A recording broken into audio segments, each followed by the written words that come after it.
విశ్వాసం. ఇంట్లో కూడా మొట్టమొదటి చేతులు ఎవరు పట్టుకుంటుందంటే బలహీనలను పట్టుకుంటుంది. అది పిల్లలు కావచ్చు, భార్య కావచ్చు, భర్త కావచ్చు. మనకి ఒకవేళ పిల్లల ద్వారా కార్యం అవుతుంది, విశ్వాసుల ద్వారా కార్యం అవుతుంది. ఇప్పుడు ఎవరు పట్టుకుంటారు తెలుసా? నెహెమ్యాను పట్టుకోవడానికి సిద్ధం. ఎటువంటి అంటే చూడండి, నెహెమ్యా గ్రంథం 2వ అధ్యాయం. ఎటువంటి దారుణమైన పరిస్థితి. నెహెమ్యా గ్రంథం 2వ అధ్యాయం 18వ వచనం. 18వ వచనం. ఇదియు కాక సహాయం చేయు దేవుని కరుణాహస్తమును గూర్చియు రాజు నాకు సెలవిచ్చిన మాటలన్నీయు నేను వారితో చెప్పితిని. మనము కట్టుటకు పూనుకొందము రమ్మని చెప్పి ఈ మంచి కార్యములు చేయుటకై బలము తెచ్చుకోండి. ఏదన్నా ఈ మంచి కార్యములు చేయుట కొరకై బలం, దేని కొరకై బలం తెచ్చుకుంటున్నారు చెప్పండమ్మా. శత్రువు ఆటంకపరుస్తున్నాడని ఆగిపోయాడా? ఉదాహరణకి ఎజ్రా కాలములో పని చేస్తున్నప్పుడు శత్రువు ఆటంకించినప్పుడు పని ఏమైపోయింది? ఆగిపోయింది. మరలా ఈ పనిని ఏం చేస్తున్నాడు? ఇతను ప్రారంభిస్తున్నాడు. చాలా మంది పెద్దలు సంఘాలు అప్పుడు ఏమంటారు తెలుసా? అయ్యా, అనుభవంతో చెప్తున్నా, మామిడి ఆ పని కాదయ్యా, ఎందుకు చేస్తున్నావు? ఎందుకు అనవసరంగా సమయం వృధా చేసుకుంటా? ఆపిపోయిన పనిని ప్రభు మరలా ఆరంభించగలడు. అది మరలా చేయగలడు. ఎవరి ద్వారా చేయగలుగుతాడు? అది ప్రశ్న. ఎవరి ద్వారా? నెహెమ్యా వంటి వాడు ద్వారా ఆగిపోయిన పనిని కూడా ఏం చేయగలుగుతాడు? కట్టగలుగుతాడు. ఏం చేస్తాడండి? కట్టగలుగుతాడు. ఈ దినమున అనేకమైన సంఘములో ఉన్న సమస్య ఏంటో తెలుసా? శత్రువు నెహెమ్యా ఏం తెలుసుకున్నాడంటే, ఇప్పుడు శత్రువు బయట కాదు. శత్రువు ఇప్పుడు ఎక్కడున్నాడు? ఎక్కడున్నాడు? లోన. ఎవరు? నెహెమ్యాతో ఉన్నవాడు ఎవరితో సంబంధాలు పెట్టుకున్నారు? టోబియా కదా. ఎవరు? వాడు ఇంటెలిజెంట్ ఆఫీసర్, వాళ్ళతో సంబంధం పెట్టుకున్నాడు. అందుకనే ఈ టోబియా వాడు ఏం చేస్తాడు తెలుసా? నెహెమ్యాతో ఉన్న వారందరి దగ్గర నుండి ఏం చేస్తాడు? సంబంధం ఎవరితో కలిగి ఉంటున్నాడు, వారందరి దగ్గర నుంచి ఏం తీసుకుంటున్నాడు?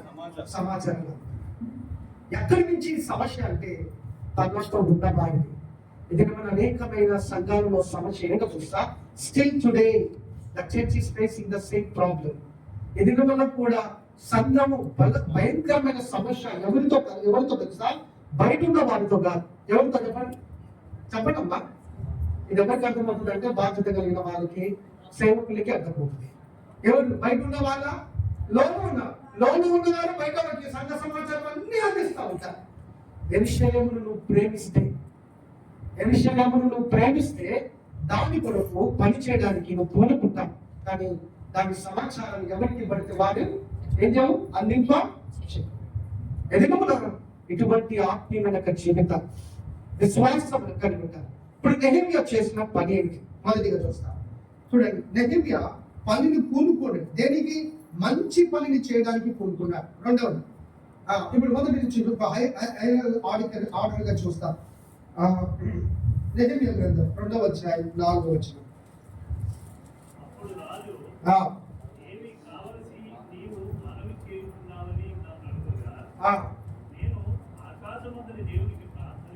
నేను ఇక్కడ మనం చూడండి, నేను ఆకాశమందున్న దేవునికి మొదటిది ఆ పనిని పూనుకోవడానికి కార్యం ఎవరు ఆరంభించినారంటే, నేను ఆకాశమందున్న దేవునికి ఏం చేశాను?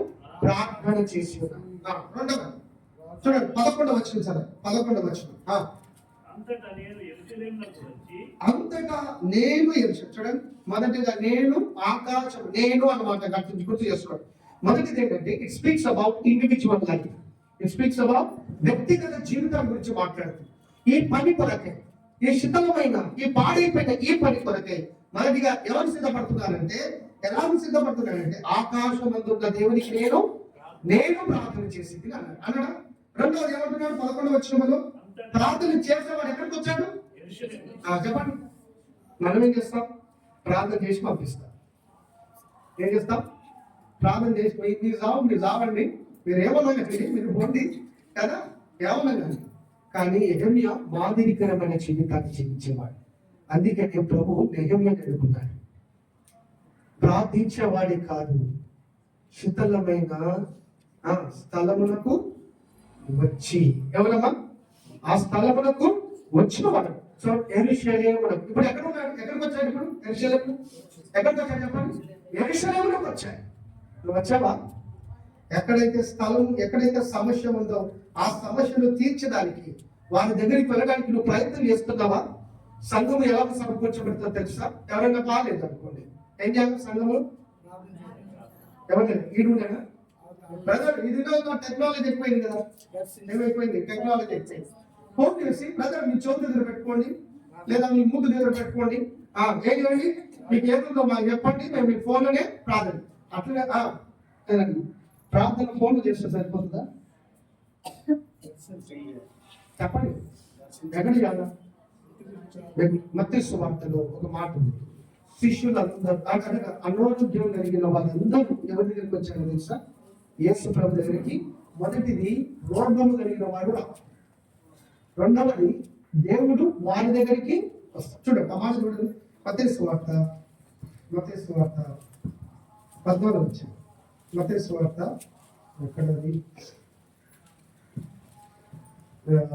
మత్తయి సువార్త 14 వచ్చాయి అనుకుంటుంది. ఒక్కసారి 14 వచ్చాయి, 35 వచ్చాయి చదవండి. 34, 35. వారందరికి వెళ్ళి ఎవరు? యేసు ప్రభు వారు వచ్చినాక అక్కడ జనులు ఆయనను చెప్పడం, ఆయనను గుర్తుపెట్టి చుట్టుపక్కల ప్రదేశం అంతటికి వర్తమానము పంపి రోగులందరినీ ఆయన యొద్దకు తెప్పించి వీరిని మీ వస్త్రపు చెక్కు మాత్రము ముట్టనిమ్మని ఆయనను వేడుకొని ముట్టిన వారందరూ ఏమైనా కృష్ణవా వారు కలిగిన వారు. ఎవరండి వారు? ఎవరు గుర్తుపెట్టినారంట? చెప్పండమ్మా, ఎవరు గుర్తుపెట్టినారు? ప్రభుత్వ ఇది ఎవరు వారు? బాధ్యత కలిగిన వారు, ప్రభుని ఎరిగిన వారు. ప్రభుని ఎరిగిన వారు ఏం చేయాలి? బాధ లేని వారు ఎవరి దగ్గర తీసుకురావాలి? చెప్పండమ్మా, ఎవరి దగ్గర తీసుకురావాలి? మరి నువ్వు చేస్తున్న పని ఏంటి? సంఘం ఎందుకు సమకూర్చబడడం లేదు? సంఘం ఎందుకు కట్టబడడం లేదంటే, మొదటిగా ప్రభుని గుర్తిస్తే అప్పుడు బయటికి పోతావు. నువ్వు ప్రభుని గుర్తించకపోతే ఇతర దగ్గర ఎలా పోతావు? దేవుడు సన్నిధి దేవుని మందిరంలో ఉన్నదని గుర్తు చేసే బాధ్యత ఎవరిదో తెలుసా? సేవకుడిది, సంఘ బాధ్యత సోదరుడు. అనారోగ్యం ఉన్న వారి కొరకే భారము పట్టింపు కలిగిన వారు ఉంటారు. ఉందా? నిజంగా బాధ్యత ఉందా? వాళ్ళు గుర్తుపెట్టారంట. ఇదిలో మనకేముంది చెప్పండి? పరిచయం చేయడానికి దేవుడు మనకేమి ఇచ్చినాడు?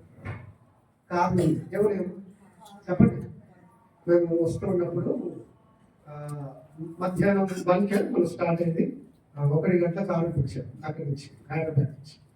1 నుంచి వస్తుంటే మధ్యలో వచ్చిన బ్రదర్ ఇంకా దూరం పోవాలా, బ్రదర్ ఇంకా పోవాలా అబ్బా అనుకున్నాను. ఎప్పుడైతే రాత్రి 12:30 అయింది వచ్చేసరికి, దాదాపుగా 12-13 గంటల ప్రయాణం చేసాను కారులో. ఇంత దూరమా? చాలా ఎవరు పరిచయం చేసి మాకు విసుకులాగా అనిపించింది. ఇంత దూరం వచ్చామా అనిపించింది. కానీ బాధ్యతతో వస్తే నిజంగా అప్పుడు నిజంగా ప్రభా ఇలా కాదు, ఉద్దేశాన్ని ఇచ్చావుగా కదా, ఒక సంకల్పం ఇచ్చావుగా, ఒక పనిని ఇచ్చావు కదా ఇక్కడ పరిచయం కొరకే. అప్పుడు వచ్చిన తర్వాత యథార్థం చెప్తున్నాను, ప్రభు మహిమ పనులు చెప్తా ఉన్నాను. అలసిపోయాను. కానీ రాత్రి 3:15 వరకు వాక్యం ధ్యానం చేసి ప్రార్థన చేసుకొని పడుకున్నాను. ఎందుకు తెలుసా? బాధ్యత ఉంది కనుక అలసట లేదు. బాధ్యత ఉంది కనుక ఏం లేదు, అలసట లేదు. ఒకవేళ బాధ్యత లేదు అని అనుకో, ఏమొస్తుంది? ఖచ్చితంగా చెప్పండి, ఏమొస్తుంది? అలసట వస్తుంది. వీళ్ళు యేసుప్రభువు ఉద్దేశపూర్వకం కాదు, ఆ జనసేన తన ప్రాంతంలోకి వచ్చినప్పుడు వారు ఆయనను గుర్తుపట్టేవారు. నెహెమ్యా దేవుడు ఎవరో తెలుసుకున్నాడు, గుర్తుపట్టాడు. అందుకని కార్యం నువ్వు గుర్తుపడుతున్నావా అని నేను అడుగుతున్నాను. ఈ సెకండ్ సెక్షన్ లో, do you recognize, do you realize the God whom you serve is a God who works miracles in our life? కదా నువ్వు సేవించే ఒక దేవుడు కదా. యోబు గ్రంథం 5వ అధ్యాయం ఉంటుంది, ఆయన లెక్కింపజాలని ఆశ్చర్యమైన కార్యములను చేయగలిగిన వాడు ఎవరు? మన దేవుడు. గుర్తుపట్టారా? గుర్తుపడితే ఏం చేస్తారు తెలుసా? ఇప్పుడు ప్రభు మన మధ్యలోకి వచ్చాడు. మీరు ఆశ చూడండి, మీరు ఎంత ఆసక్తి అంటే ఆ దినాల్లో వాళ్ళకి కార్లు ఉన్నాయా? చెప్పండి అమ్మా, కార్లు ఉన్నాయా? పోలీస్ సైకిల్ చెప్పండి. అక్కడ ఏముందో తెలుసా? నాకు ఆశ్చర్యకరముగా కలిగించే విషయం ఏంటంటే, వారు చుట్టుపక్కల ప్రదేశమునకు ఏం పంపించినారంట? ఎట్లా వర్తమానం పంపించాలంటే ఏం చేయాలి మీరు చెప్పండి. ప్రాక్టికల్ గా కొద్దిగా వర్తమానాలు పంపాలి. ఎట్లా పంపాలి? అమ్మా టెలిగ్రామ్ చేశారా? ఒక మనిషి ఇంకో కదా వెళ్ళి వారికి చెప్తే గాని విషయము. కానీ వారు చుట్టుపక్కల ప్రదేశములకు వర్తమానమును పంపిణీ అన్నది. అవునా? వర్తమానం చుట్టుపక్కల గ్రామాలు పంపించినారంట. మరి ఎలా పోయినారు? నడుచుకుంటూనే పోయిండవచ్చు. ఎలా పోయారు? బహుశా ఏమంటారు, గాడిద మీద ప్రయాణం యేసుప్రభు కాలంలో ఎలాగా గాడిద మీద ప్రయాణం చేసేవారు ఉన్నారు. ఎలా పోయారు? కాదు, పోయి వారికి సమాచారం ఇచ్చి బాగులేని రోగులను అందరినీ ఎవరో తెచ్చుకొచ్చినారంట. ఎంత భారముంటే కార్యం జరుగుతుంది. నేను చెప్పాలా, సంఘములో భయంకరమైన పరిస్థితుల్లో ఉన్నవారు, అనారోగ్యమైన పరిస్థితుల్లో ఉన్నవారు కదా, లేదా కొన్నిసార్లు ఆర్థికమైన పరిస్థితులతో బాధపడుతున్నవారు, అంటే దేవుని మహిమ పడుతుందని చెప్తారు. దేవుడు మాకు కొన్నిసార్లు ఎలాంటి పరిచయం నేర్పిస్తున్నాడంటే, కొన్నిసార్లు సంఘంలో ఉన్నవారు భయంకరమైన ఆర్థికమైన పరిస్థితుల్లో బాధపడుతూ ఉంటారు. అలాంటి యొక్క సమయంలో సంఘంగా వెళ్ళి మాకు తోచిన కొలదిగా సామర్థ్యము కొలదిగా వారికి ఆ సహాయం చేసేస్తాం. యథార్థం చెప్తున్నారు. ఎన్నో కుటుంబాలు ఈ విధంగా ఫిలదెల్ఫియా సంఘం నుంచి మేము చేశాను. ఎందుకు చెప్తున్నానంటే, సమస్యలు ఉన్న వారిని బలపరించడం ఎవరి బాధ్యత? సంఘ బాధ్యత. కట్టాలంటే త్యాగం చేయాలా? నేను ఏం త్యాగం చేశాడు? ఉద్యోగంలోకి ఏం పెట్టాడు? సెలవు పెట్టాడు లేదా? లాంగ్ లీవ్ ఏంటి? ఇప్పుడు సిస్టర్స్ డెలివరీ పోతుంటే ఏం లీవ్ పెడతారు? Maternity leave. అవునా? 6 months లీవ్ ఉంటుంది కదా. కాబట్టి 6 months లీవ్ పెట్టిన వాళ్ళకి జీతం వస్తుంది. ఏమొస్తుందండి? జీతం వస్తుంది. కానీ నెహమ్యాకు వచ్చిందో నాకు తెలియదు. కానీ సెలవు పెట్టి ఎక్కడ పెట్టాడు? దేవుని పని కూడా వెళ్ళిపోయారు. ఆ స్థలానికి వెళ్ళిపోయారు. తన పని కాదు, తన కుటుంబ పని కాదు, తన ఇంట్లో పని కాదు, కానీ దేవుని. ఇప్పుడు నేను అడిగే ప్రశ్న ఏంటంటే, దేవుని పని కొరకే సెలవు పెట్టిన వాళ్ళు ఎంతమంది చెప్పండి. దేవుని పని కొరకు సెలవు పెట్టిన వాళ్ళు చాలా మంది. సార్ నాతో వచ్చిన సోదరులు లేటున్నారు. సోదరు నాన్న, సోదరు శేఖర్, ఎందుకంటే వాళ్ళు గవర్నమెంట్ ఎంప్లాయీస్. వాళ్ళు చాలా సంతోషం, నేను గర్విస్తున్నాను. మాతో ఉన్నవారు కూడా, మాతో పరిచయంలో సహకరిస్తున్న వారు లీవ్ పెట్టి దేవుని పరిచయం వచ్చారా? నేను చెప్పాను కొన్నిసార్లు అటువంటి వారి ద్వారానే మేము బలపరచాం. ఎక్కడ సాక్రిఫైస్, ఎక్కడ త్యాగం ఉంటుందో, ఎక్కడ ఒక బాధ్యత ఉంటుందో, ఎక్కడ భారం ఉంటుందో అక్కడ సంఘాలు కట్టబడతాయి. అక్కడ ఏం కట్టబడతాయి? సంఘాలు కట్టబడతాయి. అనారోగ్యం కలిగిన వారందరినీ ఎవరైతే తీసుకొచ్చారు? ఇప్పుడు ఏమైంది? వారందరినీ ఎందరు ముట్టగా వారందరూ ఏమైంది? ఇప్పుడు స్వస్థత అనుగ్రహించబడుతూ వచ్చింది. సంఘములో స్వస్థత రావాలి అంటే గుర్తుపట్టే వారు కావాలి. బాధ్యత కలిగిన సహోదరులు ఎవరిని గుర్తుపట్టాలా? దేవుని గుర్తుపట్టాలా? ఆయన ఎందుకు నడిపించు. ముఖ్యంగా చెప్తున్నారు, నక్షత్రం డిసెంబర్ కాగానే ఎంతమంది స్టార్ పెట్టారు ఇంటి మీద? తప్పేం కాదు, పెడితే చెప్పండి. కొంతమంది స్టార్ పెడితే పాపం అని నేను అన్నాను. స్టార్ ఎందుకు పెడతారంటే దానికి చరిత్ర ఉంది కాబట్టి స్టార్ పెడతారండి. చెప్పండి, స్టార్ ఎందుకు పెడతారు? తెలుసా? నక్షత్రం ఎవరిని నడిపించింది? జ్ఞానులను, గొర్రెల జ్ఞానులను నడిపించింది. అంటే ఉన్నతమైన స్థానంలో ఉన్న వారిని కూడా ఎవరు నడిపించారు? నక్షత్రము నడిపించింది. అప్పుడు కనపరిచి అప్పుడు ఆ నక్షత్రం ఏమైపోయింది? మనకు నక్షత్రం యొక్క గురి ఏంటో తెలుసా? ఇతరులను ప్రయోగకు నడిపించాడు. మంచిగా నువ్వు నక్షత్రం పెడుతున్నావు, బట్ బి అ స్టార్. ఆ నక్షత్రంలో ఉండు. వీరు ప్రభుని గుర్తుపట్టి ఇతరులను ఎవరెవరు నడిపించినాడు? కొన్ని పరిస్థితులలో కదా ఎవరు నీ వద్దకు వచ్చేవారు లేదు. నువ్వు రాలేని పరిస్థితి ఉంటుంది. ఆయన వద్దకు రాలేదు. ఎక్కడ ఉంది సందర్భం అంటే యోహాను సువార్త 5వ అధ్యాయం చదవండి. యోహాను సువార్త 5వ అధ్యాయం, జాన్ గాస్పెల్ 5th chapter. యోహాను సువార్త 5వ అధ్యాయం చదవండి త్వరగా. యోహాను సువార్త 5వ అధ్యాయం 5వ వచనం. యేసు ప్రభువారు ఆయన ఉన్న చోటికి వచ్చాడు. యాంగ్ల నుండి ఆ, యాంగ్ల నుండి వ్యాధి గల ఒక మనుషుడు ఉండెను. ఆ. యేసు వాడు పడి ఉండుట చూసి యేసు వాడు పడి ఉండట చూచి వాడప్పటికి బహుకాలం నుండి ఆ స్థితిలో ఉన్నాడని ఆ, స్వస్థపడగోరుచున్నావా ఆ, అని వాడిని అడగగా అని వాణిని ఎంతకాలం నుంచి ఉన్నాడో తెలుసా? 38 సంవత్సరాలు. ఒక్కడు పట్టించుకోవడం, ఒక్కడు. సంఘం పేరు ఏంటి చెప్పండి అమ్మా. బెతెస్దాలో జరగాల్సింది ఏదో తెలుసా? బెతెస్దాలో విశ్వాసులు ఎట్లుండాలి తెలుసా? ఎవరు ముందుగా వచ్చి కదలబడుతున్నాక నీటిలో దిగుతారో ఎటువంటి రోగము కలిగిన వాడైనా ఏమవుతాడు? నేను చెప్పాలా? మీటింగ్ ఎప్పుడు స్టార్ట్ అయితే ఎప్పుడు వచ్చాడు మీరు? మీకు స్వస్థత జరుగుతుందా? మేలు జరుగుతుందా? బెతెస్దా పేరుంది చక్కగా. నాకు చదవనికి రాలేదు, నేను బేతని అనుకున్నాను. మా బ్రదర్ చెప్పాడు బెతెస్దా కదా. ఇక్కడ చాలా సంఘాలకు బెతెస్దా ఉందని విన్నాను నేను. But what is happening in Bethesda? బెతెస్దాలో ఏం జరుగుతుంది?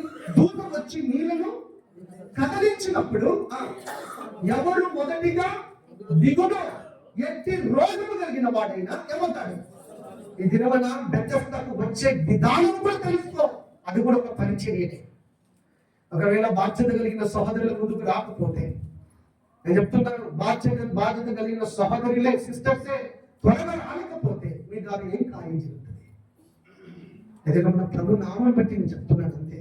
అలా చేయడం. నేను మనుషుల యొక్క ఏమంటారు పొగడతలు పొందడానికి రాలేదు. వాక్యములో ఉన్నది చెప్పడానికి వచ్చాను. ఎందుకంటే ప్రభు నాకు పంపించాడు. నేను కూడా బాధ్యుడు దాని కొరకే. ఈరోజు బెతెస్దాలో ప్రభు బెతెస్దాలో ఉన్న వారిని ప్రశ్నిస్తున్నాడు. నువ్వు ఏ సమయానికి పొందాడు? ఆదివారం ఏ సమయానికి వస్తున్నావు? ఎవరు ఎంతోమంది సమయానికి వచ్చేవారు ఉన్నారు? చేతులతో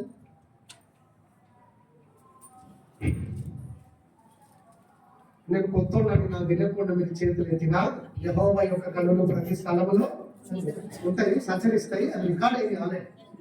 అమ్మా ఎంతో టైంకి వచ్చే వాళ్ళు ఉన్నారు మందిరానికి. What's your name? సృజిని. సరే, నేను ఒక మాట చెప్తాను. సృజిని కుటుంబము నేను చూశాను.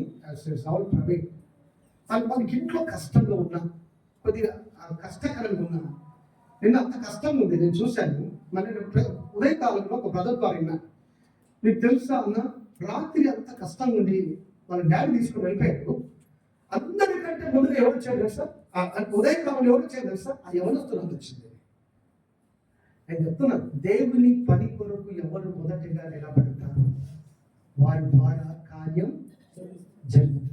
ఫస్ట్ యూ మస్ట్ గివ్ కదా, గివ్ యువర్ సెల్ఫ్ అంటూ గాడ్. గివ్ యువర్ సెల్ఫ్ అంటూ. ఇప్పుడు చెప్పండి, కొన్నింటిలో మొదటిగా ఎవడు దిగులు ఎట్టి రోగమైన ఎట్టి సమస్య అయినా ఏమవుతుంది? మొదటిగా రోగం పోవాలన్నా సమస్య పోవాలన్నా ఎవరి చేతుందో తెలుసా?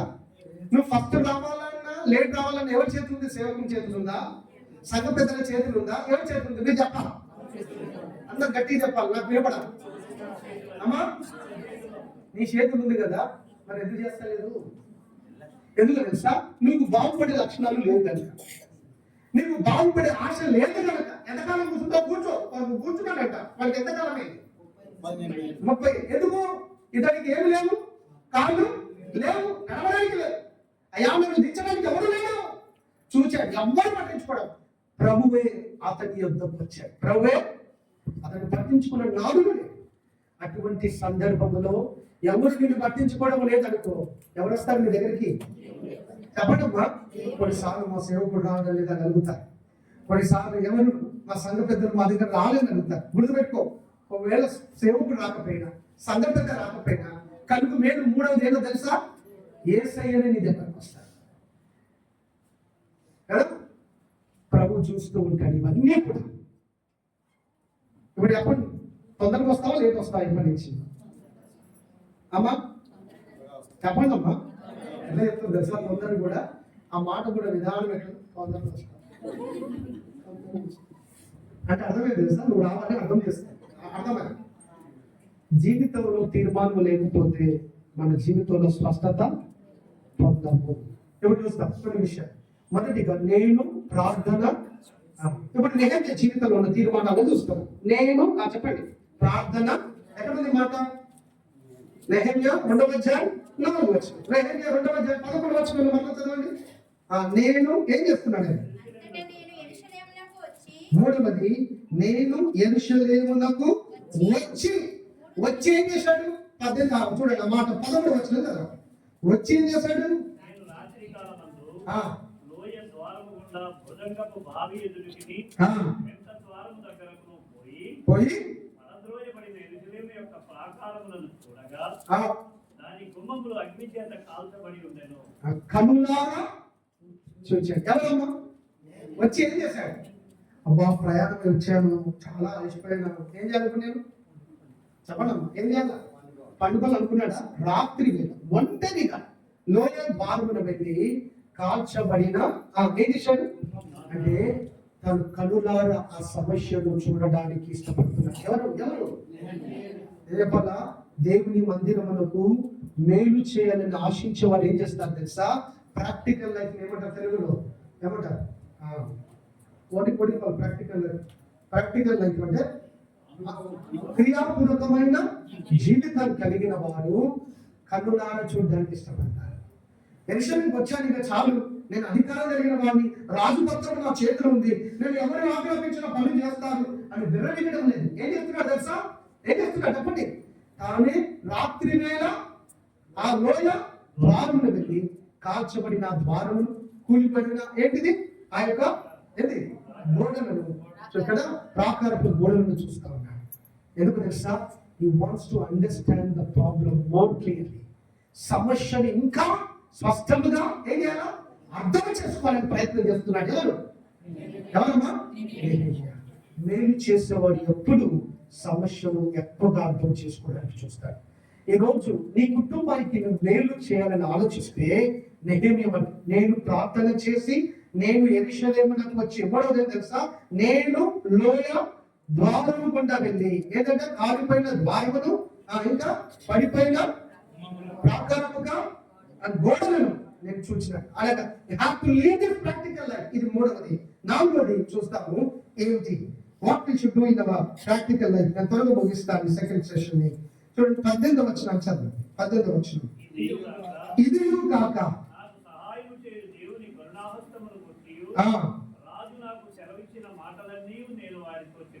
మాటలన్నీ నేను వారితో చెప్పింది. అందుకు మనము కట్టుటకు పూనుకొందములని చెప్పి ఈ మంచి కార్యము చేయుటకై బలము తెచ్చుకునేది. ఈ మంచి కార్యమును చేయుటకు ఏం తెచ్చుకున్నారు?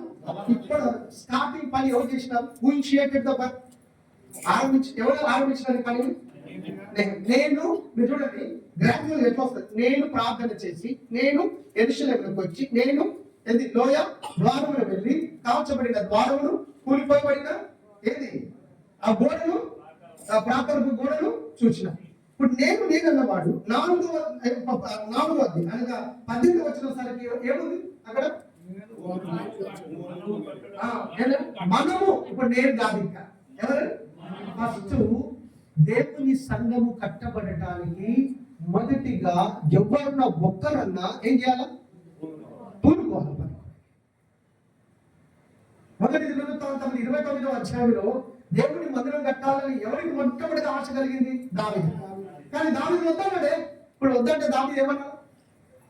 అసలు నాకు ఎవ్వరికి భూమి మీద ఏ వ్యక్తికి లేని ఆశ నేను కట్టాలని అనుకుంటే దేవుడు నన్ను ఏమన్నాడు? నాకు అవసరమే లేదు, నాకు నేనే కట్టుకుంటాను అని అన్నాడా? దేవుని మందిరమునికి కావలసిన సామగ్రిని అంతటిని నా బలము చేత ఏం చేసినాడు? మహా బలము చేత అంటే కష్టపడి ఏం చేసినాడంట? సమకూర్చినాడు. దేని కొరకే? మందిరం యొక్క పని కొరకే.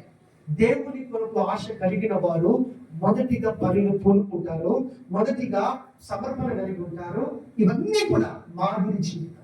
ఈ రోజు నీ కుటుంబంలో కూడా కట్టుకోవాలంటే, నీ మందిరంలో కట్టుకోవాలంటే మొదటిగా అడుగు నువ్వే. ఈరోజు ప్రభా నేను వేస్తా నా మందిరము, నా సంఘాన్ని, నా కుటుంబాన్ని కట్టుకోవడానికి నెగెలాగా నేను ప్రార్థన చేసి నేను యెరూషలేములోకి వచ్చి నేను ఆ ప్రాకారపు గోడలను ఎలా కూల్చబడిన అని ఏమంటారు కాల్చబడిన ఆ వారును చూసి ఇప్పుడు అంటాడు ఆ మంచి పని కొరకు నేను కట్టుటకు అమ్మ చదువుతారా please? Can you please read out the 18th words? ఈ మంచి కార్యం చేయి. అమ్మ మనము కట్టుటకు కోరుకొందాము రండి. మనము కట్టుటకు కూలుకొందము రండి అని ఈ మంచి కార్యం చేయుటకై బలము తెచ్చుకుని ఈ మంచి కార్యం చేయటకు వాడు బలమును వాడు ఒక్కడు కాదు. ఇప్పుడు ఎవరన్నా అందరు మెహేమియాను చూచి ఇతరులు ఏం చెప్పడుతూ వచ్చినారంటే you can encourage others when you lead a godly life. Nehemiah వంటి ఒక మాదిరి జీవితాన్ని కలిగి ఉంటే నువ్వు ఇతరులను కూడా పని కొరకు ఏం చేస్తావు కదా? పని ఏం చేస్తావు? సమకూర్చుకుంటావు. ఇప్పుడు మంచి పని కొరకే మీరు బలమును ఏం తెచ్చినారంటే బలమును తెచ్చుకుంటారు. నెహెమియా గ్రంథం 4వ అధ్యాయం 6వ వచనం చెప్పండి. నెహెమియా గ్రంథం 4వ అధ్యాయం 6వ వచనం. అమ్మా అయినను పని చేయుటకు జనులకు మనస్సు కలిగి ఉండెను కదా. అబ్బా ఇప్పుడు మంచి పని చేయటకు ఏం తీసుకొచ్చాను? ఏం కలిగినా? మంచి పని చేయటకు బలమును ఏం కలిగినారు వాళ్ళు? అదే కదా ఇందాక చూసింది, బలమును తెచ్చుకున్నా. ఏ పని చేయడానికి? మొదటిగా మంచి పని చేయటకు బలమును మేము అంటాం. ఇప్పుడు నెహెమియా 4వ అధ్యాయం 6వ వచనం ఏముంది? మనసు. బలమే కాదు. ఇప్పుడు చెప్పండి, బలంతో చేసి మనసు లేకుండా చేసి ఎట్లుంటుంది చెప్పండి అమ్మా. ఎలా ఉంది?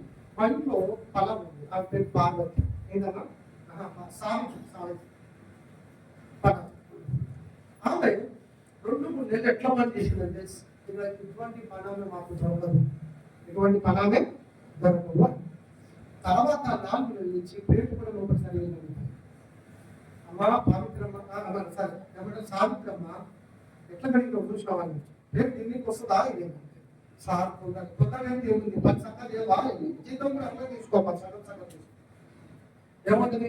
మొదటిలో ఆసక్తి ఉంటుంది, కానీ లోపల ఏం చేయలేదు. సరిగా పాత్రలు కానీ బట్టలు కానీ సరిగా ఉడకడం స్ట్రిక్ట్గా చెప్పేసరికి మళ్ళీ నేను దేవుని సేవకుని ఇంట్లో పని చేస్తున్నాం, జాగ్రత్తగా చేయాలి. దేవుని ఆశీర్వాదం నీకేమైనా తప్పనిప్పుడు అడుగు అన్నప్పుడు అప్పటి నుంచి పని చక్కగా చేయడం మొదలుపెట్టాడు. నేను ఒకటి చెప్తున్నాను, ఎలాగ పని చేయాలంటే ఆమె 3 నెలలు మనసు పెట్టి చేస్తే కనుక చక్కగా చేసేది. మనసు లేకపోతే ఏ పని చక్కగా పని పూర్తి పూర్తి అయ్యింది, కానీ తినడానికి ప్లేటు సరిగ్గా వేసుకోవడానికి బట్టలు సరిగ్గా ఉంటాయి. ఉత్తి అంటే ఇలాగనే ఉంటుంది పని. నెహెమియా ద్వారా ఇతరులు ఎలాగ సమకూర్చబడ్డారంటే చదవండి ఇప్పుడు 4వ అధ్యాయం 6వ పని చేయుటకు జనులకు ఏం కలిగి ఉంది? మనస్సు. చూడండి, జనులకు మనస్సు కలిగి పని చేయాలి. ఇది మన ఒక్కరి ద్వారా ఇప్పుడు జనులు అని వచ్చింది. ఈ జనులందరూ ఎలాగ తయారు చేయబడ్డారు, సిద్ధపరచబడ్డారంటే వారు పని చేయుటకు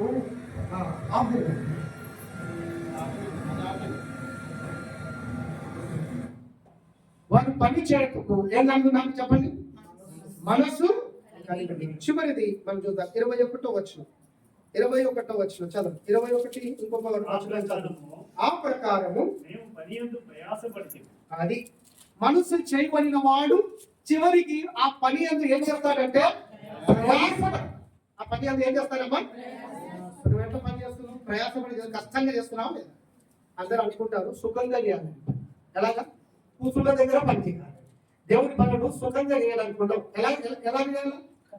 ప్రయాసపడి చేయాలి. అప్పుడే పనులు జరుగుతాయి, అప్పుడే పనులు ఏం చేయబడతాయి? ముగించబడతాయి. గుర్తుపెట్టుకోవాలి.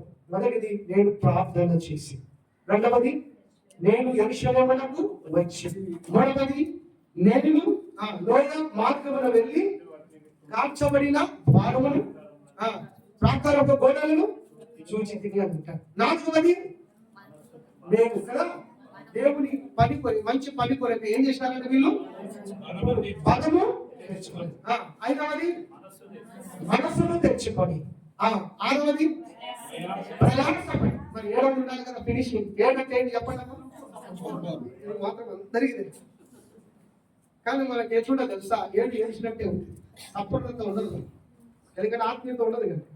చూడండి మాట చదువుతాం. 6వ అధ్యాయం నెహెమియా గ్రంథం 6వ అధ్యాయం 15వ వచనం. ఈ ప్రకారముగా మాసము 25వ దినమందు అనగా 22 దినములకు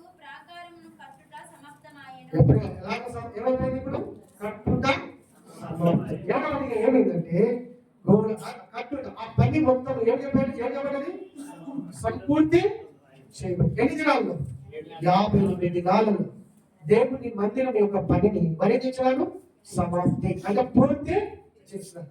ఎప్పుడు పూర్తి చేయబడుతుందంటే ఈ 6 లక్షణాలు ఉంటే చేయబడతాయి. ఈ 6 లక్షణాలు కలిగి ఉంటే చేయబడతాయి. బైబిల్ గ్రంథంలో ఈ నెహెమ్యా గ్రంథంలో చూస్తే కట్టుట అన్న మాట లేదా మరలా తిరిగి కట్టుట అన్న మాట 3వ అధ్యాయం నెహెమ్యా గ్రంథంలో ఎన్ని మార్లు ఉందంటే 6 మార్లు. ఎన్ని మార్లు? 6 మార్లు. రిపేర్ అంటే బాగు చేయుట అనే మాట ఎన్నిసార్లు ఉందో తెలుసా? 35 సార్లు ఉంది. ఎన్నిసార్లు ఉందమ్మా? 35 సార్లు ఉంది. అంటే ఎంత ఆత్రత మందిరం కొరకైనా పట్టింపుందో ఈ విషయాలు బాగా తెలుసు. 35 times it has been mentioned repairing of the house of God. దేవుని మందిరమును బాగు చేయుటాన్ని 35 సార్లు నెహెమ్యా గ్రంథంలో రాయబడుతూ వచ్చింది. మీరు తర్వాత ధ్యానించవచ్చు. ఈ రోజు నెహెమ్యా ద్వారా నువ్వు కూడా కదా ఏమైంది? నెహెమ్యా ద్వారా ఇతరులు సమకూర్చబడ్డారు. అలా కూరుకొనిపోబడ్డారు. మొదటిది ఇతరులు ఏం చెప్పబడ్డారు? కూరుకొనిపోబడ్డారు కదా. బలము తెచ్చుకున్నారు పని కొరకే. తర్వాత మనసును తెచ్చుకున్నారు. తర్వాత ప్రయాసపడ్డారు. తర్వాత పనిని ఏం చేశారు? సమాప్తి చేశారు. అలాగనే మొదటి దినవృత్తాంతములు అనుకుంటాము. 1వ అధ్యాయం 1 చెప్తే, 2వ అధ్యాయం 1 చెప్తే, 3వ అధ్యాయం 1 చెప్తే, 4వ అధ్యాయం కూడా 1 చెప్తుంది. ఏదో తెలుసా? సొలొమోను గురించి అక్కడ రాయబడుతుంది. సొలొమోను దేవుని మందిరం యొక్క పని ఎలా సరే 2 నిమిషాల్లో నేను మీకు చెప్పి నేను ముగిస్తాను. 2 నిమిషాలు జస్ట్ నేను వచనాలు చెప్తాను, మీకు చూపిస్తాను అంతే. 2వ దినవృత్తాంతములు చూడండి, 1వ వచనం. 2వ దినవృత్తాంతములు 1వ అధ్యాయం 1వ వచనం చదవండి. దావీదు కుమారుడైన సొలొమోను తన భార్య ముందు స్థిరపరచబడగా రాజమందు స్థిరపరచబడగా అతని దేవుడైన యెహోవా అతనితో కూడా ఉండి స్థిరపరచబడడం అంటే ఇంగ్లీష్ లో తెలుసా? when he was strengthened. ఏడమా? బలపరచబడగా. ఎవరమ్మా? సొలొమోను. బలపరచబడిన తర్వాత దేవుని పని కొరకై నువ్వు బలపరచబడిన తర్వాత నువ్వు చేయాల్సిన పని ఏంటో తెలుసా? 2వ అధ్యాయం 1వ వచనం చదవండి. 2వ అధ్యాయం 1వ వచనం.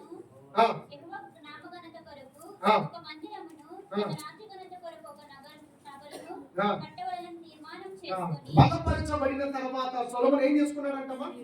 చెప్పండమ్మా. తీర్మానము. బలపరచబడిన తర్వాత తీర్మానం. 3వ అధ్యాయం 1వ వచనం చదవండి. తర్వాత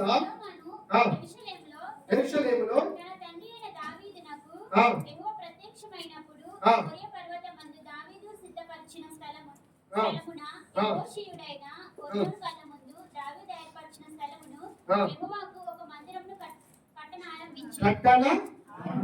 ఏం చేస్తాం?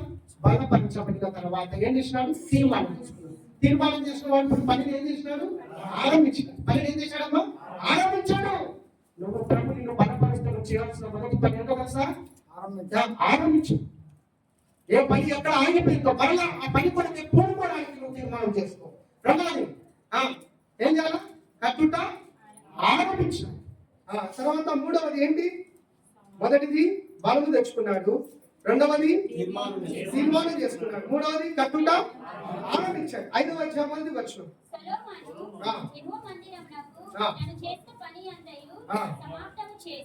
సమాప్తము చేసి తన తండ్రి అయిన దావీదు ప్రతిష్ఠించిన వెండిని బంగారమును ఉపకరణలన్నిటిని దేవుని మందిరపు బహుసంలో చేర్చెను. చాలండి. ఏం చేశాడు? పనిని ఏం చేశాడు? సంపూర్తి చేసి అప్పగించిన పనిని యవనస్తుడైన సొలొమోను ఏం చేశాడు తెలుసా? ఏం చేశాడు? ముగించాడు. మీకు తెలుసా? బైబిల్లో ఆరంభము ముఖ్యం కాదు. ఏం ముఖ్యం? ముగింపు ముఖ్యం. Finishing is very important. కానీ బైబిల్లో ఇద్దరి గురించి చూస్తాం. అపోస్తలుడైన పౌలు అంటాడు 2వ తిమోతి రాసిన పత్రిక 4వ అధ్యాయం ఏది?